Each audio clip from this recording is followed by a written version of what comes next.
ಎಲ್ಲರಿಗೂ ನಮಸ್ಕಾರ. ಕುಮುದ ರೆಸಿಪಿಗೆ ಸ್ವಾಗತ. ಇವತ್ತು ನಾನು ಸಾಂಪ್ರದಾಯಿಕವಾದಂಥ ಒಂದು ಖಾದ್ಯ ಒತ್ಸೆಗೆ ಗಸಗಸೆ ಹಾಲು ತುಂಬಾ ಚೆನ್ನಾಗಿರುತ್ತೆ. ಇದೆಲ್ರಿಗೂ ಗೊತ್ತಿರೋದೆ, ಆದರೆ ನಮ್ಮನೆ ಸ್ಟೈಲಲ್ಲಿ ನಾವು ಯಾವ ಥರ ಮಾಡೋದು ಅಂತ ನಾನು ತೋರಿಸ್ತಾ ಇದ್ದೀನಿ. ನಮ್ಮನೆಗಳಲ್ಲೆಲ್ಲ ಮೆಚರ್ಡ್ ಆದಾಗ ಹೆಣ್ಮಕ್ಳು ಈ ಥರ ಜಾಸ್ತಿ ಮಾಡಿಕೊಡೋರು. ಒತ್ಸೆಗೆ ಇವದ್ದೆಲ್ಲ ಬೇಯಿಸ್ಕೊಡುವಾಗ ಇದನ್ನು ನಮಗೆ ಮಾಡಿಕೊಡೋರು. ಬನ್ನಿ ಶುರು ಮಾಡೋಣ. ಮೊದಲಿಗೆ ಇಲ್ಲಿ ನಾನು ಕಾಯಿ ಹಾಲು ರೆಡಿ ಮಾಡ್ಕೊತಾ ಇದ್ದೀನಿ. ಇಲ್ಲಿ ಗಸಗಸೆ ಒಂದು 3-4 ಸ್ಪೂನಷ್ಟಿದೆ, ಮತ್ತು ಏಲಕ್ಕಿ. ಇದನ್ನು ಹುರ್ಕೊಳ್ಳೋಣ.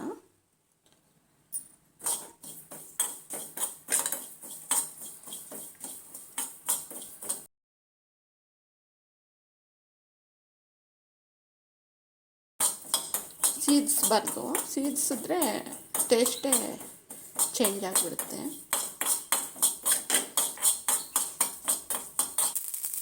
ನೋಡಿ, ಈಗ ಸ್ಟವ್ ಆಫ್ ಮಾಡಿಬಿಡ್ತೀನಿ.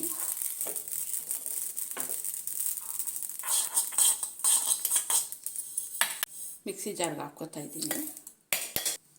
ಅರ್ಧ ಮುಳು ತೆಂಗಿನಕಾಯಿ. ನಿಮ್ಮ ಕಾಯಲ್ಲಿ ಎಷ್ಟು ಬೇಕು ನೋಡಿಕೊಂಡು ಸೇರಿಸ್ಕೊಬೋದು ಕಾಯಿನ. ಈಗ ಇದನ್ನು ನುಣ್ಣಗೆ ರುಬ್ಕೊಂಬರ್ತೀನಿ. ನೋಡಿ, ಫುಲ್ ನೈಸಾಗಿ ರುಬ್ಕೊಂಬಂದಿದ್ದೀನಿ. ಈಗ ರುಬ್ಬಿರೋ ಕಾಯನ್ನು ಒಂದು ಪಾತ್ರೆಗೆ ಹಾಕ್ಕೊತಾ ಇದ್ದೀನಿ. ನೀರು ಸೇರಿಸ್ತಾ ಇದ್ದೀನಿ.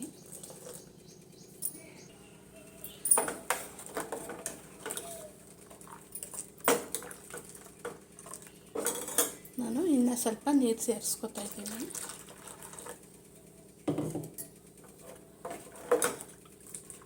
ಇಷ್ಟು ತೆಳ್ಳಕ್ಕಿದ್ರೆ ಸಾಕು. ಮತ್ತು ಸಿಹಿ ನೋಡಿಕೊಂಡು ಹಾಕ್ಕೋಬೋದು. ನಾನಿಲ್ಲಿ ಬೆಲ್ಲ ಸೇರಿಸ್ತಾ ಇದ್ದೀನಿ. ಬರೀ ಬೆಲ್ಲನೂ ಸೇರಿಸ್ಕೋಬೋದು, ಸಕ್ಕರೆನಲ್ಲೂ ಮಾಡ್ಕೋಬೋದು. ನಾನು ಸ್ವಲ್ಪ ಬೆಲ್ಲ ಸ್ವಲ್ಪ ಸಕ್ಕರೆ ಹಾಕಿ ಮಾಡ್ತಾಯಿದ್ದೀನಿ. ಈಗ ಸ್ಟವ್ ಆನ್ ಮಾಡ್ಕೊತಾ ಇದ್ದೀನಿ. ಸಕ್ಕರೆನೂ ಸೇರಿಸ್ತಾ ಇದ್ದೀನಿ. ಸ್ವಲ್ಪ ಚೆನ್ನಾಗಿ ಮರಳೋ ತನಕ ಕಾಯಿಸ್ಕೋಬೇಕು. ಚೆನ್ನಾಗಿ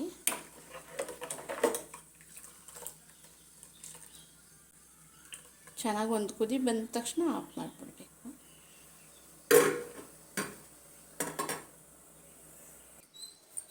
ನೋಡಿ, ಚೆನ್ನಾಗಿ ಕುದೀತಾ ಇದೆ. ಈಗ ಸ್ಟವ್ ಆಫ್ ಮಾಡಿಬಿಡೋಣ.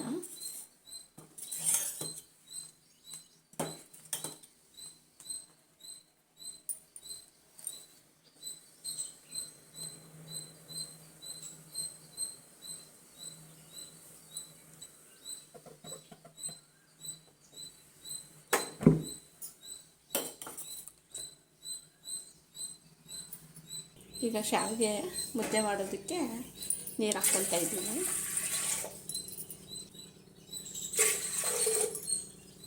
ಇದರಲ್ಲಿ ಒಂದು ಅರ್ಧ ಚೊಂಬು ಎತ್ತಿಟ್ಕೊತಾ ಇದ್ದೀನಿ. ಒಂದು ಸ್ವಲ್ಪ ಅಕ್ಕಿ ಹಿಟ್ಟು ಹಾಕಿ ಚೆನ್ನಾಗಿ ಕಲಿಸ್ಕೊಳ್ಳೋಣ.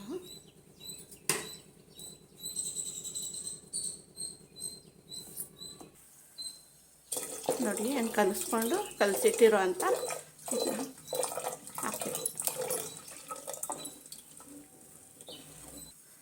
ಚೆನ್ನಾಗಿ ಮರಳುವಾಗ ಅಕ್ಕಿ ಹಿಟ್ಟು ಹಾಕ್ಕೊಳ್ಳೋದು. ಒಂದು ಸ್ವಲ್ಪ ಈಗ ಉಪ್ಪು ಸೇರಿಸ್ತೀನಿ. ಉಪ್ಪು ಹಾಕ್ತಾಯಿದ್ದೀನಿ. ಈಗ ಹಸಿಟ್ಟು ಹಾಕ್ತಾಯಿದ್ದೀನಿ.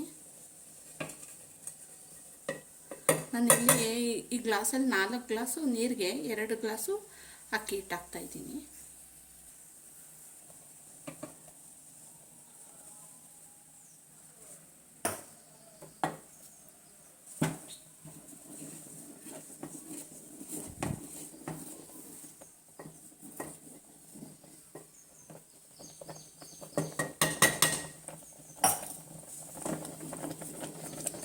ಒಂದು 10 ನಿಮಿಷ ಚೆನ್ನಾಗಿ ಬೇಯಿಸ್ಕೋಬೇಕು. ಕೈಗೆಲ್ಲ ಅಂಟಬಾರ್ದು, ಆವಾಗ ಬೆಂದಿದೆ ಅಂತ. ಚೆನ್ನಾಗಿ ಬೆಂದಿದೆ ನೋಡಿ, ಕೈಗೂ ಅಂಟ್ತಾ ಇಲ್ಲ. ಈಗ ಮುದ್ದೆ ಮಾಡ್ಕೊಳ್ಳೋಣ. ನಾದಿ ಮುದ್ದೆ ಮಾಡ್ಕೊಂಡ್ಬಿಡೋಣ.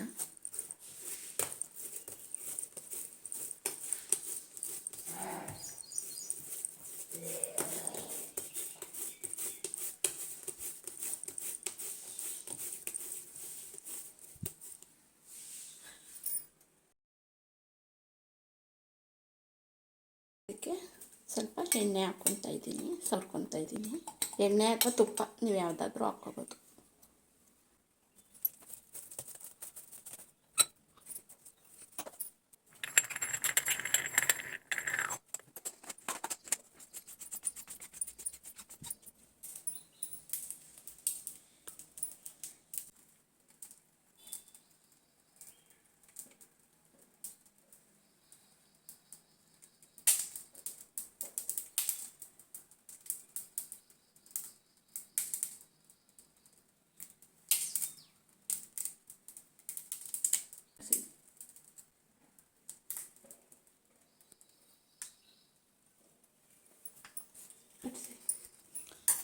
ನೋಡಿ ಫ್ರೆಂಡ್ಸ್, ಗಸಗಸೆ ಹಾಲು, ಒತ್ತು ಶಾವಿಗೆ.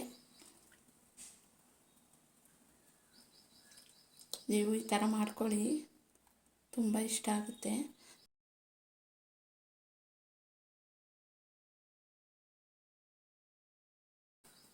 ನೋಡಿ, ನಮ್ಮ ಅಜ್ಜಿ ಕಾಲದ್ದು ಇದು ಸಾಂಪ್ರದಾಯಿಕವಾದಂಥ ಒತ್ತು ಶಾವಿಗೆ.